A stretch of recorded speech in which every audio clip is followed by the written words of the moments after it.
Samna in a second. Samna's internal supervisors are Rasoul and Koven. Her external supervisors, she has a number of them. Joining us in the room are Dunn, the CEO of the Ontario Forest Industries Association, and Lauren McBride, Operations Coordinator at OFIA. And joining us online, we have Scott Jackson from the CEO of the Center for Research and Innovation in the Bioeconomy, and also Sarah Todgham, who is currently the Executive Director of Wood Preservation Canada. So welcome to everyone, and to you, Samna.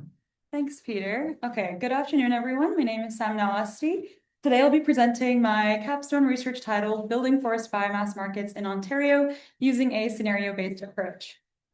Ontario has 66 million hectares of forested land, of which 85% is publicly owned or Crown Forest land, meaning it is governed and managed under our current Sustainable Forest Management Framework. So out of this, actually, only 0.2% is annually harvested. The sector yet is still one of the most export-oriented, with 65% of the lumber that's made in Ontario being sent and sold to the United States.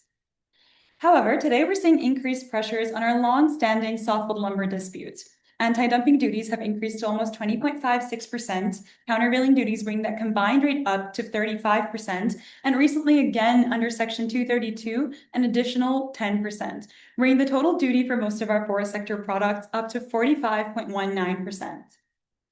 So this disruption is hitting Ontario specifically hard because we still rely on traditional lumber markets. And as we're seeing the markets become less and less competitive, we're seeing this ripple effect across many different sectors. For example, our pulp and paper sector. Pulp and paper mills have either been scaling back operations, shifting production, or just closing down entirely as our economics are becoming increasingly strained. So why does this actually matter? Well, forestry and forest products bring in $21.6 billion in revenue and $5.4 billion into the provincial GDP. Forestry also contributes to 128,000 jobs across Ontario, many of which are in Indigenous, rural, and northern communities, and are communities that really rely on our sector. So given how important this sector is and how vulnerable we are to market shocks, this is where potentially Ontario needs to find new pathways of diversification. And this is where forest biomass can come in. Forest biomass refers to harvest residuals, low-grade wood, mill byproducts that are often left over after traditional forest operations. Opportunity wood is a subset of this definition given to me by the Center of Research and Innovation in the Bioeconomy, or CRIBE, and they define this as materials that are not commonly suitable for traditional markets, but is still recoverable as feedstock. And together, this represents a major opportunity for Ontario to diversify our economic streams. So based on these definitions, CRIBE has identified we have almost 7.5 million tons of residuals a year under our current harvesting framework. With that being said, there's also a lot of momentum on this subject with the Forest Sector Strategy, the Ontario Biomass Action Plan, and institutions like CRIBE themselves that all point to biomass as potentially one of our strongest sources. Industrial partners, including the Ontario Forest Industries Association, also actively work to advocate for this, as this can help turn our underutilized material into new markets. So this is where my research comes in. I aim to look at how much residuals we have and how that can be transformed into value-added products to help diversify our economic streams. So I picked three major pathways that all align with Ontario's housing, climate, and even energy goals.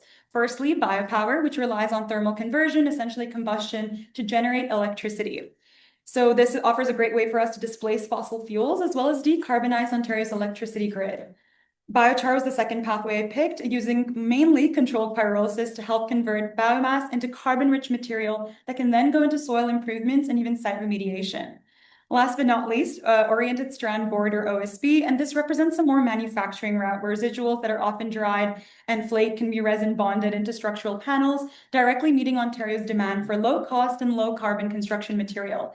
And I do want to take the time to flag here that this does kind of take into consideration more of the underutilized hardwood problem we have here in Ontario. And even though there's multiple materials that flow into this market, forest residuals can certainly become a part of them. So I had four main objectives for my study: A, to identify and the availability and mobilization potential of forest residuals; 2, to analyze factors that affect the utilization viability; 3, to model alternative policy and market scenarios to assess the stream's feasibility; and lastly, to evaluate how provincial and federal policies can help support or constrain utilization. So my methodology, I started off with a literature review course with Dr. Koven in the second semester of my master's program, followed by my very informative summer internship with the Ontario Forest Industries Association.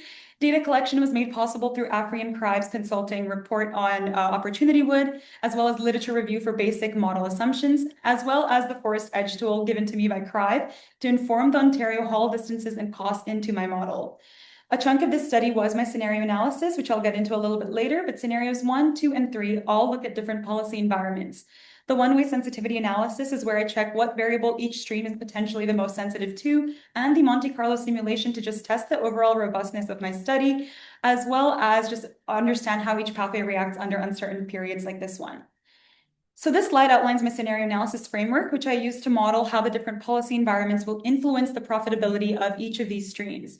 Scenario analysis was quite vital in my study because transportation costs, yields, and price variability all have really nonlinear responses to policy incentives. Scenario 1, I use as a control condition with no incentives applied from the government.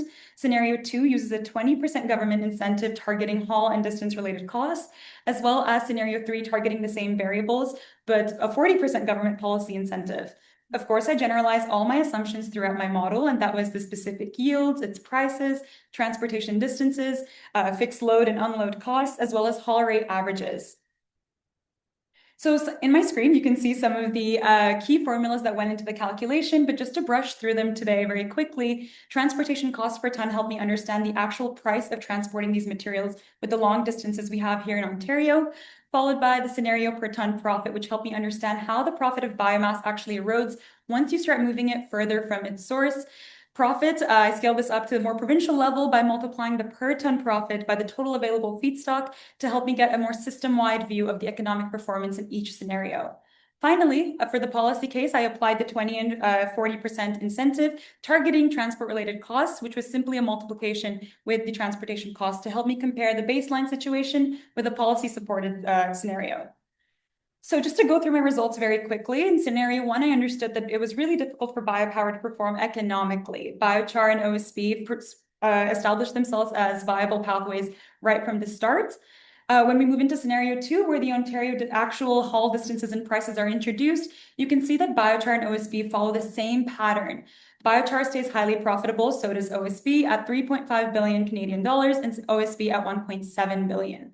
However, as you can see, I've highlighted here, biopower goes into the negative margins. And this is because when you actually put in Ontario's real haul distances and costs, it's really difficult for biopower to perform economically.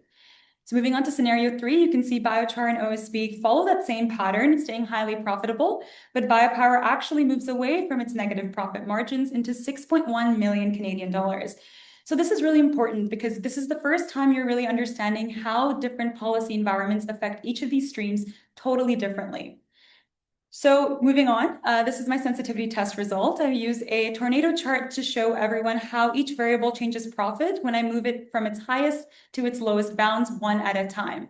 The first thing to notice is transportation policy was by far the largest driver of profitability. When that 20 and 40% cost reduction is added, biopower's profit increases the most. And when that support is removed, the profit also drops quite sharply.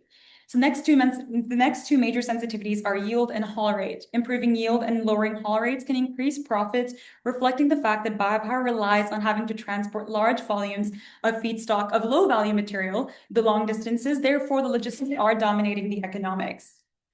So moving on to my sensitivity analysis for biochar, this test shows that biochar's profitability is most sensitive to yield and its price. When yield drops, the price falls sharply, and when prices fluctuate even slightly, the financial outcome will change quite dramatically. It seemed like transportation policy helped, but its effect was quite moderate in comparison to its yield and its price.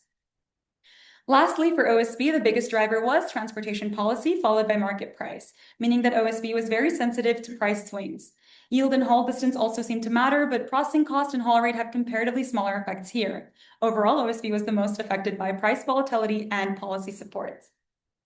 So last but not least, my Monte Carlo simulation. This is where I ran 10,000 iterations, just a very fancy way of saying I ran 10,000 random combinations of different variables like price, yields, transportation costs, and its policy effect to understand how each pathway is stable under uncertain conditions. Starting off at the top, unfortunately, biopower stayed mostly unprofitable. The distribution was tightly centered around negative values, which confirms that when you factor in Ontario's haul distances, it's really difficult for biopower to perform economically.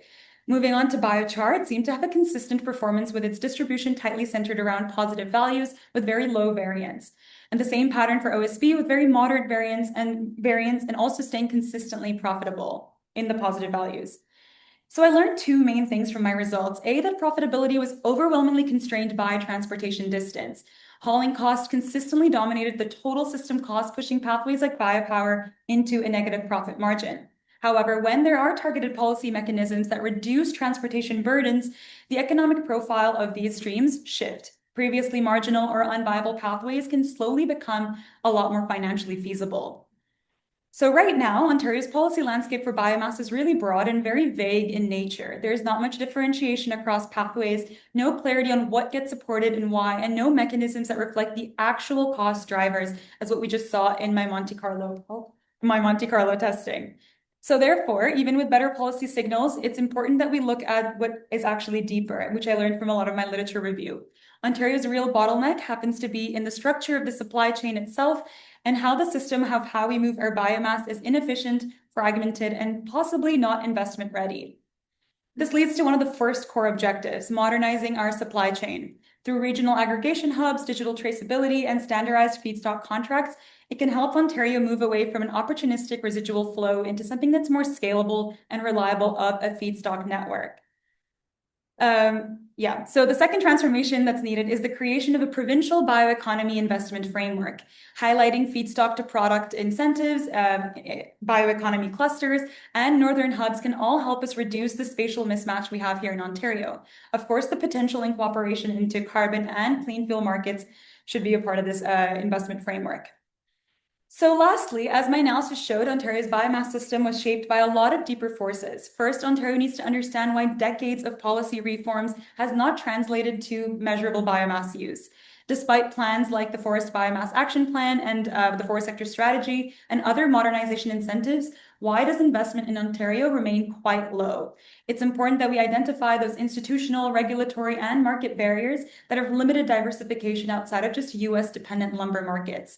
Secondly, we need to look at international examples in the European Union, specifically Sweden and Finland, to understand early stage risks and failures to better fit this into Ontario's context. This includes early stage tech funding and market-driven regulatory tools that can help reduce risk and attract investment. Thirdly, Ontario needs to do more research on establishing long-term market signals for bioenergy and bioproducts. Policies such as our clean fuel standards and district energy mandates and even procurement contracts could encourage sustained private investment and even international investment as well. Implementing this might require an interministerial task force to coordinate across different sectors to ensure that we holistically follow through.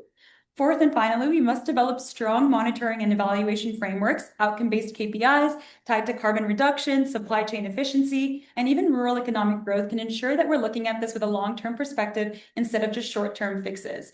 Answering some of these questions will help Ontario move away from the system we have today. It is something that's more data-driven, coordinated, and commercially viable for the forest bioeconomy with long-lasting environmental, economic, and social impacts.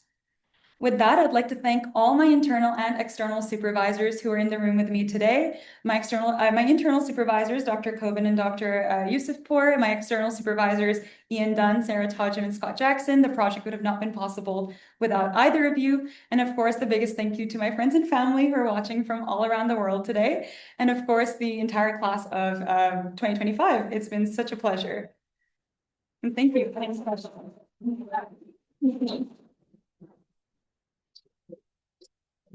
I'll give the first question to Ian Dunn.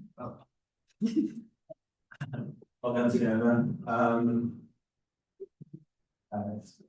this is something we're obviously very much involved in at the moment, and results your study are going to be very important for the rest of the forest industry here in Ontario. I'm wondering in your modeling, your scenarios, if you looked at not just the operating expense of running those types of facilities, but also the capital expenditures that would be required to build the capacity, because how much opportunity would 7.3 million tons. But if you're looking at, is it meter cube? There's 18.8 million. So yeah, that you've done any thinking on capital expense that would be required to build it the capacity to actually process it into one of those three streams, and that would results. Yeah, I think that would greatly influence my results, but I do want to, and that's a really important comment that you made as well with capital expenses. I just thought that for the scope of this capstone, capital expenses, they vary throughout all of Ontario, really. Like when we compare some of the power generators up north versus some that are closer to us, they have completely different conversion efficiencies. So it was really difficult for the scope of this capstone to include the capital expenses and just focus on those operating ones. But I do think for future research, if someone could focus on that, it would help us kind of see what optimal distances of having those like clusters are. That could really help out. And this is a Master's in Forest Conservation program.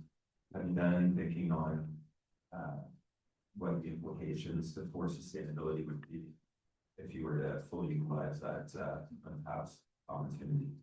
Yeah, I think in terms of sustainability, it's really important that we think about what this means for our forests to begin with. So when I think about biomass being left over after traditional forest operations on the floor, I think about how that's increasing fuel loads. That's obviously detrimental for our forest health to the degree that we have today. And of course, the other point was this is all about, this isn't about like a trade-off situation between nature versus utilizing biomass. We're trying to make sure that we use all of these products that would have often just been piled up into something that's more circular of an economy. So we're trying to make sure that instead of going into landfills, this is actually being utilized for these value-added streams. So yeah, I think those are two that I can highlight straight off the top of my head. Laura, did you have a question? Thank you. We can go to people online. Sarah Todgham. Hi, Samna. I hope you can hear me. Just give me a thumbs up. Okay, good. Great presentation. I wish I could be there today, but you did a fabulous job. I would sort of ask you in your research, is there a jurisdiction that's, done a good job at supply chain modernization or some of the clusters concepts that you've been speaking of in your presentation? Maybe you can elaborate on that a bit more. Yeah, I was able to look at some of the case study examples, specifically if we're trying to bring it into the country now, specifically in Vancouver. And I think they do have bioeconomy clusters targeted at not potential utilization of residuals, but just at more and mainly biopower. So I think that's one that we should flag and take as an example. But when we move into the European Union, it seemed like they have a very extensive set of diversification strategies that incorporates residuals as well. I think because they're kind of really far on with this process, I think I highlighted in my presentation as well. It's important that we look at how we got there and what kind of funding strategies were there in place to form those clusters. So I think that's one of the ways that we can bring this into Ontario to kind of, look at the situation from a very system-wide view. Thanks, Anna. That's great. Scott, did you have a question as well? Yeah, I'll go. Sorry, I'm new to Zoom and I can't figure out how to raise my hand. So I found unmute though. Just a couple of quick comments. Samna, great job. Really, really great job. You show a very strong knowledge of the fundamentals around the forest sector, what its challenges and its opportunities are. I think you also showed a very high level of critical thinking, able to take the outcomes of your analysis and pivot those to next steps and recommendations moving forward. So I just want to say that is just an excellent job. Just kind of it kind of plays off of what Ian and Sarah asked, but and you've alluded to it in your presentation, right? You talked about housing, about the fact that you're not leaving residuals in the forest potentially to burn, those kinds of things. And I would wholeheartedly agree with you that government partnerships in some form are necessary to move things forward. But what government really wants to see, in my experience, is some kind of return on their investment. And that doesn't necessarily need to be dollars and cents, but it needs to advance other societal priorities, a couple of which you touched upon. So similar to Sarah's question, did you come across any methodologies or any systems in your research where and I know it's outside the scope of what you were looking at, but as a next step, where you're like, ooh, the Swedes have that figured out, or these guys have that figured out, or there's this great model to sort of assess that broader societal cost benefit to really put this into context. Yeah, that's a really great question because I was thinking about what the kind of the biggest issues in Ontario are that go outside of just, forestry. And a lot of them happen to be with how it's really difficult for us to connect with the upper northern rural and indigenous communities, like I mentioned. But going back to your question, I think some of the good examples that I've been able to see of what potentially Ontario could incorporate is that metric to see, because it's not just about economics, it's about creating jobs, it's about having connectivity with some of the communities that heavily rely on our sector and other natural resources sector. So I think the one example I mentioned was just metrics on rural economic growth. I think I saw that as an example with some of it's more international, kind of leading towards Asia a little bit, but I think that example kind of highlights how we can be a little bit more data driven. And even I'm sure all of you remember, like all my supervisors, but it was such a struggle finding data for this topic. And, without CRIBE's help, I would have had no idea of what the scale of residuals we have here in Ontario is. So if we can put more data driven and like more evidence-based KPIs surrounding the movement of biomass, I think that would have great potential. Excellent. Thank you. Thank you, Scott. And Thank you, Peter. Great presentation. Following 2.5 days of wonderful presentations by everyone. And just to point out to the audience who might not know, Ian and Sarah and Scott are all alums. They're all graduates of the Master for Conservation program. So they might have a bit of a bias on being an examiner. I wanted to follow up on something that Scott touched on, and that is this idea that the government wants to see more value from its investment in forests. Well, I can afford to say this, and you can just get farther away from me, but I haven't seen a lot of investment by the Ontario government, specifically in the problem area of where forestry needs for transformation. Yeah. And certainly your research points out that transportation costs are an issue. And in all the years I've been involved in forestry, that has always been what the critics say about Ontario forestry. Well, transportation costs are so expensive because the distances are so far. Right. So very, very long distances. Sometimes I think government forgets that they are working with public interest. Mm-hmm. Forestry is an exercise in public interest in government administered forests. And certainly they have a special responsibility to ensure that the benefits of that are shared equally. Mm-hmm. And you didn't point out, but more jobs are created in Southern Ontario than Northern Ontario. Right.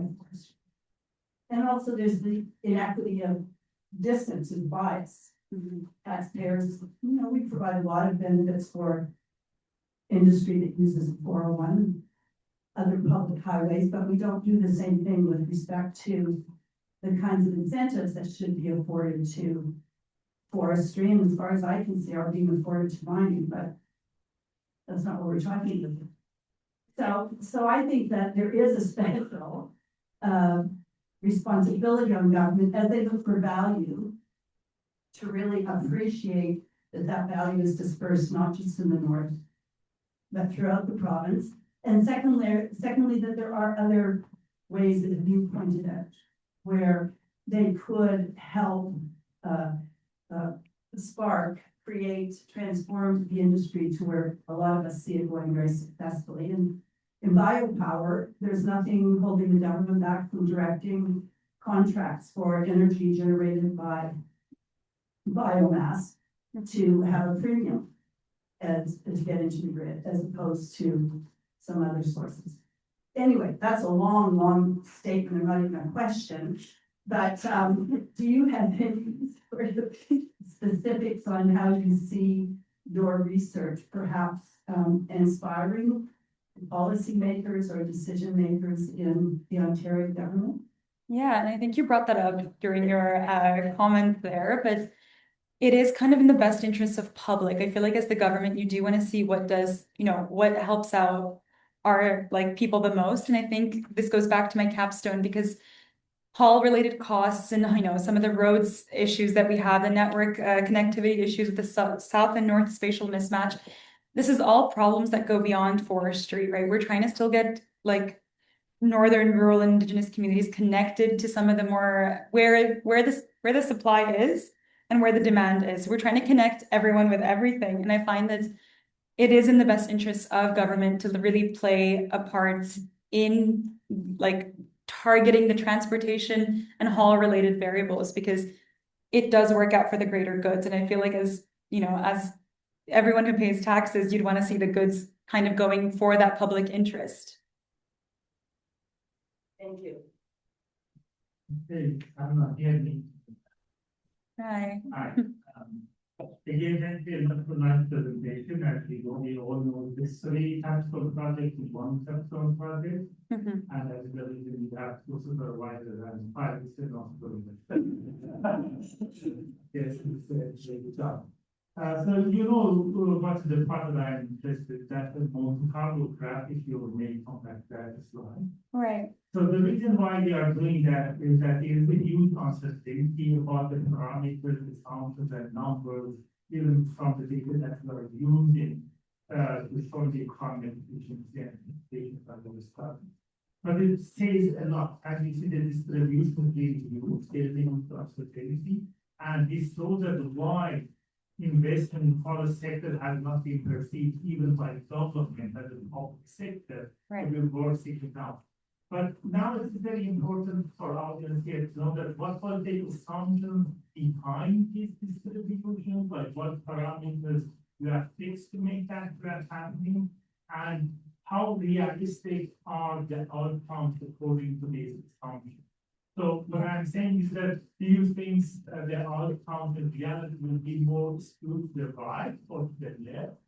And that also mentions that when we try to have blueprint for Ontario, what is the solution? It is highly dependent on the conditions, and that's involved all that transportation, biodiversity availability, infrastructure availability, number of the people living there, electricity price, and.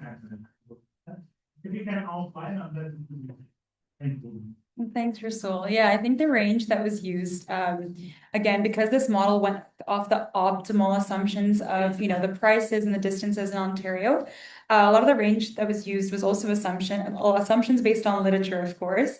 So as you can see here, I kind of put this at the, after my conclusions, just in case I was asked this, but for the product price, the range tested happened to be plus minus 25% based on literature. Of course, there's rationales for every single one of these. And even though I can't really read out all of them, I would want to say that even with this optimal assumption, we understood that there is a lot of uncertainty. So I can't imagine with the actual conditions of Ontario that this would very clearly potentially skew towards the more left of the right of the distribution. Right of the distribution. But yeah, I think that's a really quick way to answer your question. In terms of rationale, I think this entire study would be made a lot more robust if actual numbers, product prices were used, because I've had to make sure that these were a mix of international, national, and even provincial literature that I was able to find, mix it all up together, and even create averages. So the range used, I think, happens to stay around the 20 to 25 range. And of course, the policy I stated 0 to 40. We'll give the last word to Ian Dunn. We only have a minute. Okay, I'll make it quick, and it's more in response, it's not a question, it's more in response to what I just mentioned. And I think it's important to set the context of what's happening in Ontario against what's happening globally. So the consolidation of the pulp and paper sector, wheat lumber markets, that's not an Ontario issue. It's not a Canadian issue. It's not even a North American issue. It's a global issue right now that all jurisdictions are facing. Yes, we've seen consolidations with Terrace Bay, with Espanola, with Trenton.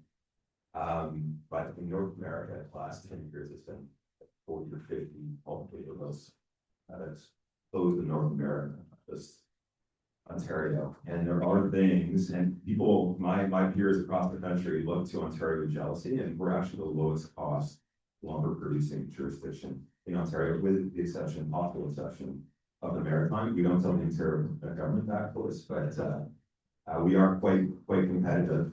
Province has put in $79 million a year for this funding. The province does that $20 million a year in biomass funding. So we are doing things. Well, thank you.